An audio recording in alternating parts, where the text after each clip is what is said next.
G'day everyone, I'm Desi and welcome back to another BTLO Replay. Now before we jump into Obfuscated, which is the lab that I'm going to be taking you through today, which is a medium IR lab, be sure to follow us on X, LinkedIn, or join our awesome Discord community to stay up with all the latest and chat with other people who are also playing these machines. Links are in the description box below, but for now, let's jump in and read the scenario.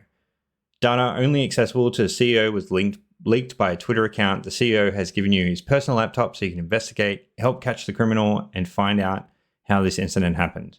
When asked, he stated, I had a bunch of text files to convert to CSV, so I posted about it on my Twitter if anyone knew an easy way to do so. Just in time, I got a Python program in the mail to do so. As the securities team said not to execute anything, I received the mail. I was a bit hesitant to do so, but since the mail was from Rick Ashley at ceoscompany.com, I ran it later. I thanked Rick for the Python script. He said he knows nothing about it and had not sent any mail to me. I believe the Python script is what caused the leak, the same Twitter handle like the cover image of our company, so I included the image just in case. You may want to have a copy of the obfuscated program on your system for deobfuscation purposes, as this may take longer than a single lab attempt. Here you go, and then we can get a GitHub one. And I wonder if this GitHub is, this is always a thing with old labs. Let's see if this GitHub is still up and running. And of course it's not. Okay, so let's have a quick look at the questions. Nice and short, 1, 2, 3, 4, 9 questions. Okay, what is the SMTP password? What is the tool used to connect back to the attacker server? What is the IP address? There is a flag in the deobfuscated Python code. Can you find it? What type of spyware is installed on the laptop? Where is the spyware log sent to? Where is the spyware log stored before it's sent with the full path? What is the full path to the launcher used for persistence of the spyware? All right, let's get into it. Full screen. So for investigation, I think here what I noticed as well is this is a lab where we have a logical image and the logical image is technically running right now. That's, I don't know. It's confusing. It confuses me sometimes when I first started playing the platform, but I guess what I'm saying is this is the CEO's laptop, is this one. All right, so let's bring up the questions. What is the SMT password? So what have we got? We've got CyberChef, we've got a photo. Let's have a look at the photo. Okay. Workforce skills. Ooh, SMTP. Okay, so it looks like we've got a password here. Not very secure. I didn't have to do capitalization here because the answers are case insensitive, even though it's not there. But there we go. We got the first one. What tool is used to connect back to the attacker's server? All right, let's go. This must be the Python script that he was talking about. So let's extract here. Graphics, log parser. Let's open with mousepad. And let's apply some, where's word wrap?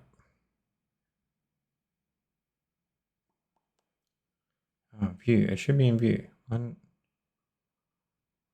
menu, status full screen.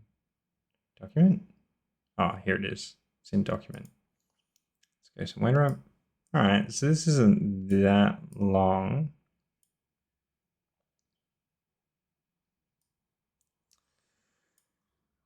So it'd still be painful to look at. So let's do a little trick here. Let's go, don't want it to eval. Let's comment that out. Let's go to save. And then, oh, give me a sec. My microphone is deciding to fall. I need a new mount for my microphone. This one that I have is absolute garbage. Okay, what was I doing? I was trying to do something to save myself time. So let's go base 64 dot B64 decode, then eval, and once I type this out, I'll show you why I'm doing it this way. But we want to eval the last thing, I think.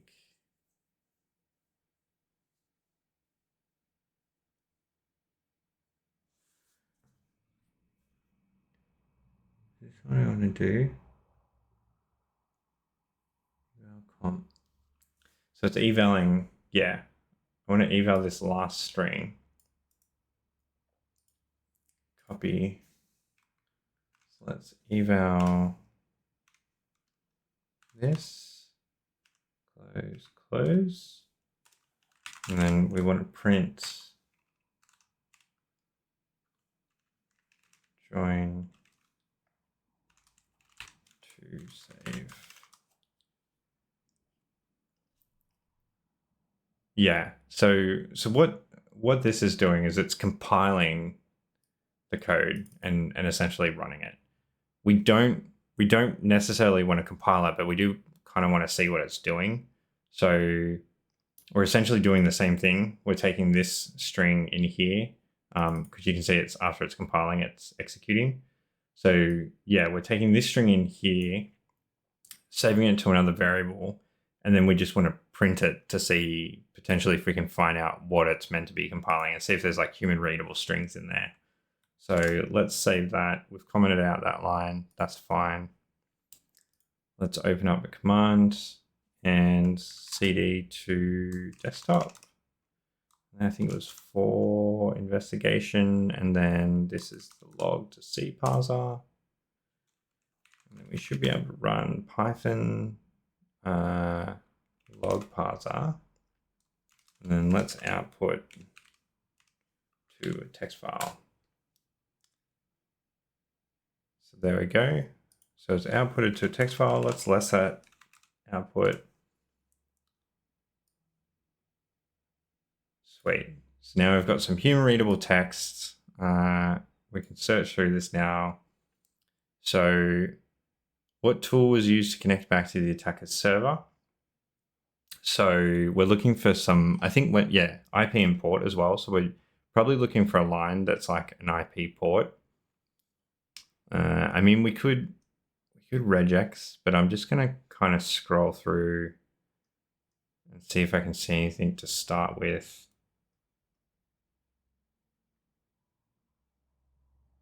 Looks like it's doing a whole bunch of string replace. So it's not, here we go. P open cacti. So it's doing a bin shell. There's our IP import. So let's jump to this question. So 172.2.16.199 and 8885. So we don't know what cacti is, but it could be setting it within this file. So if we go /, because we're in less, if we go /, we can use that as a search function. I think, yeah, it might be like, it's kind of like standard notepad. It'll only search downwards. It's probably a way to search. Here we go. So NC, and for those that don't know, NC is like, it's an alias for netcat. So if we go NC here, that's wrong. But if we try netcat, yeah, okay. Netcat, there we go. There is a flag in the deobfuscated Python code. Can you find it? So that is, what are we looking for? We're looking for anything that looks like a flag.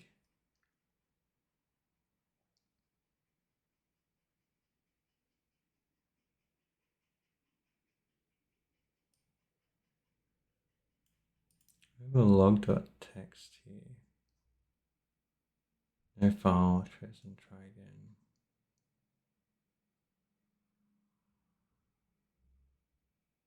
A long string here.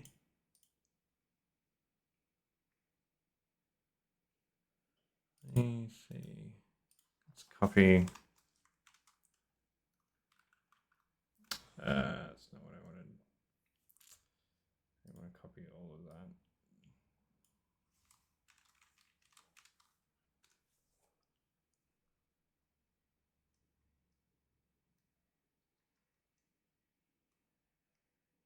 that. Actually, give me what I wanted. Oh wait, here it is. So this looks like, so SBT, security blue team, curly bracket here. So it looks like that line is the flag. So I'm sure there's an easy way to do this, but I'm pretty much going to do this manually. So I'm just going to what I'm going to do is look for all these individually and kind of concatenate them together manually. All right, so I did it manually. What we get is some random variable equals and then SBT, and it's kind of like the flag. So it just wants the SBT portion. So sorry and CON CN at relations. That's a 1.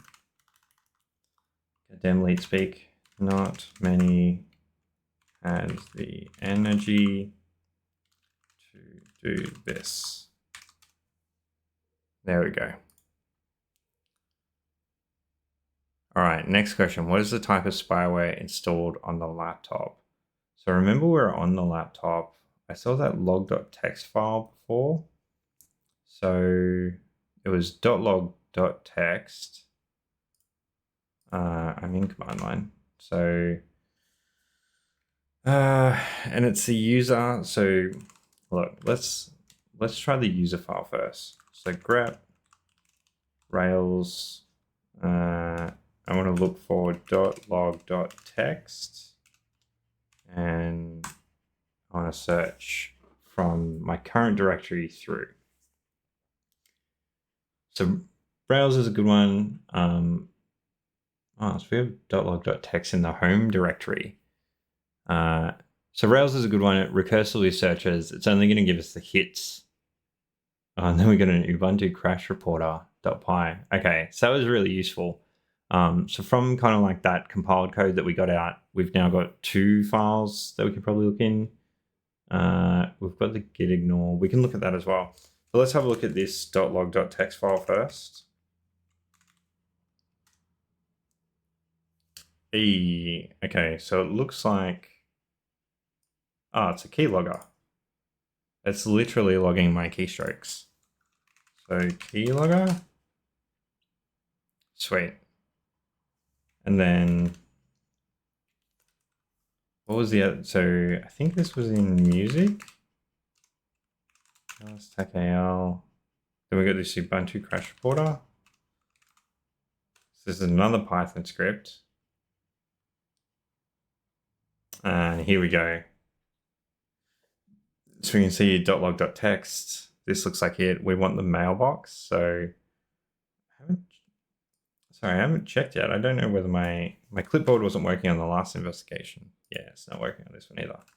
So caring Hulk 088 at gmail.com. Where is a spyware log stored before it's sent? Full path. So this is in the home. So we already know this, right? Like we found the .log.txt. That's where it's stored.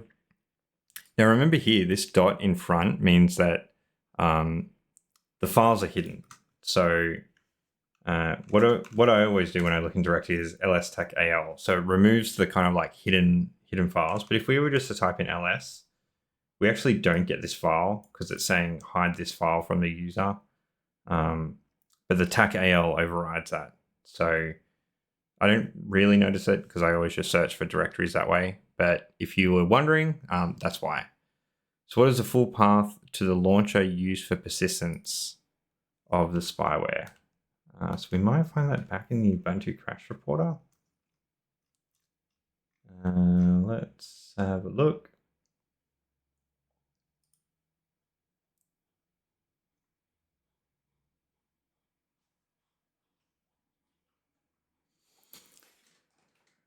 Bum, bum, bum, bum, bum.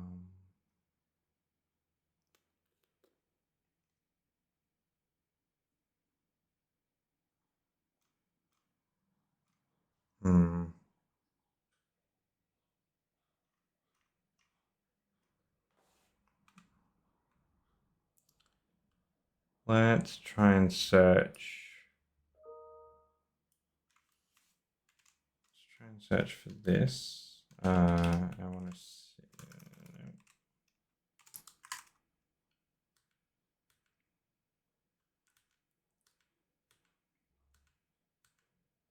I'm looking for my grep command again.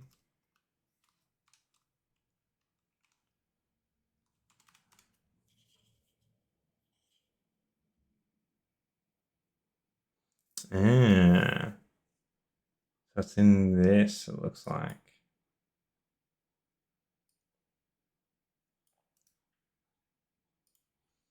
So I just searched for like, I'm pivoting off the pieces of evidence. So let's less this. I'm gonna need quotations because there's spaces.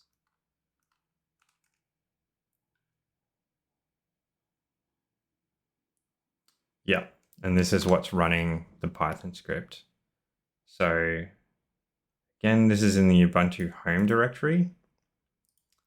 This won't work, of course. So if we go home, Ubuntu, .config, auto start, Ubuntu crash, recorder.desktop.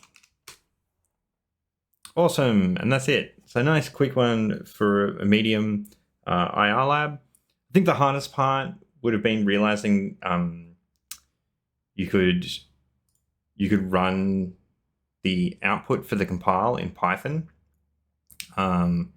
just to get that output. So remember what I did there was, which file was that in? That was in the, not the log.txt. Oh, that was in my in the file that we opened, right? I changed that. So let's go back to our log parser, open in mousepad. So what I did here was comment out the eval line. Whoop, sorry. I commented out the eval line. We knew that we wanted to do this base 64 line. So I saved that to a variable, and then I just did the print function for the Python version that we're using and joined to save. And then that gave us the output of what was being compiled in human readable. And then the other long thing would have been the deobfuscation. There's probably a programmatic way of doing that, but I kind of did it manually and cut back to show you guys the answer. Thanks for watching, everyone. I'm Desi. Be sure to like and subscribe to never miss a video. In the meantime, remember to join us on Discord and tune in every Friday at 6 p.m. GMT or BST, depending on daylight savings, for BTLO Replay. Thanks all, and I'll see you next time.